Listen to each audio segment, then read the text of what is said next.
আমার তো এটা শখ, ছোট থেকে এটা শখ জাগছে আমি লাশপুর আছি, আমার অন্য দিকে তো শখ আছে। এক একজনের এক একটা শখ বা ইচ্ছা।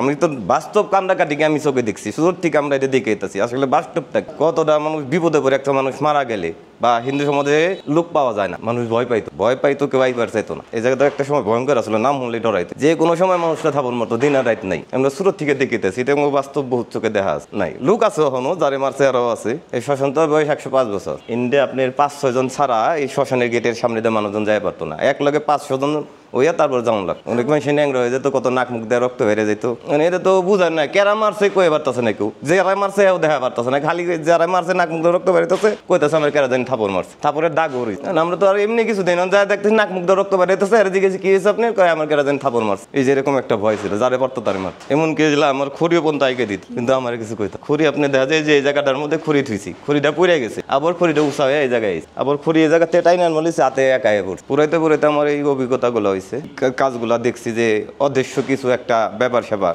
না আমি ভয় পাই নাই, আমার এরকম চোখে পিছে সারাক্ষণে যখনও আছে, গায়ে প্রশংসা রাখে অহনও আছে, আমার পিছিয়ে থাকে, কিন্তু আমার কোনো ক্ষতি। দিনকে দেখলাম এনে কলা গাছগুলো আসছিল, আমি যে গোসল করতেছি ওই জায়গাটার মধ্যে, দুপুরবেলা বাতাস না কিছু নয়, কলা গাছ ওয়ালের লোকে বাড়ি খাইতেছে। পরে আমি উইটা তাড়াতাড়ি স্নান করে গেছি, এলাকাবাসী সবাই দেখছে, 2 কিলোমিটার সাক্ষী পর্যন্ত সবাই পূজা করতো, ঘুমাই পারতো না, ফ্যানে ব্যারিং নষ্ট, ব্যারিং এনে লাগাইতো, শব্দ লিয়ে কান্দাকাটি করতো, ডাকতো। স্বাভাবিক কিছু কিছু লাশ আছে আপনি দেখা যায় যেরকম সুদ খায়, যদি মাত্রা ছাড়া সুদ খায়, এটি লাশের আগুন পাইলে জিবলে বাইরে, এটি আমাকেও বাস্তব বহুত জানা আছে। একটা মহিলা মারা গেছে, 3টা সন্তান আইছে, তারা লাশ ধরবো না, আমারে কইতাছে আমার সাজানো হয়ে গেছে সোলার যে উঠাই দেন, খালি কইতাছে উঠাই দিতেছি। এরকম করতে করতে 1 ঘন্টা পার হয়ে গেছে। তখন আমি বলতাছি যে আপনি সান্ডা করে লাশটা উঠাই দেন। আমার বলতাছে আপনার কিছু টাকা ধরে দেই, আপনি লাশটা স্নান করে পুরা দেন। আমি পারবো না, আমি কয়ে বাইরে গেছি। পরে মাপ মুপ চাইয়া পরে লাশ তারা উঠাই দিছে, আমি আগুন ধরাই দিই। আর করোনা হয়েছে, সন্তানরা ধরবো না, তাকে যদি করোনা হয়ে যায়, নানান জায়গায় লাশ পুরে মানুষে এটা কয় যে করোনার লাশ ভয় দেয়। বা এলাকায় আমি যে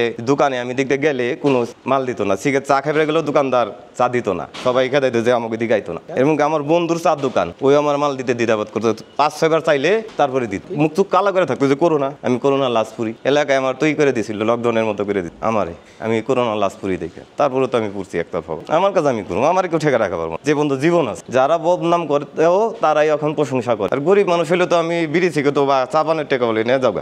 আমি আমার 28 বছরের বয়সে আমি দেবী দেবতার অগ্নিতে ছবি দেখছি, বাস্তবে দেখি না, কিন্তু অগ্নিতে এই রূপগুলো আমি দেখছি ওই লাশ পুরাইতে সময়, এমনকি ওই লাশের আগুনের থেকে। চিন্তা আমার একটাই ছিল যে আমি ভালো কাজ করতে এসেছি, এটা এখন তো শখের লিগা করি কাজ। সপ্তাহে সুরত থেকে দেখতে দেখতে মানুষজন পুরা পারে না, লাশ নিয়ে বইয়া কান্দাকাটি করে। তখন থেকে একটা বড় হইতে যে আমি বড় হইলে লাশ পুরা, আমার জন্মের পর থেকে আমি আমার করে শ্মশানে ঢুকছি, মানুষজন আসতো লাশ পুরানোর লুক পাইতো না। ছোট থেকে আমি দেখতাম যে লাশ পুরানোর লুক থাকতো না।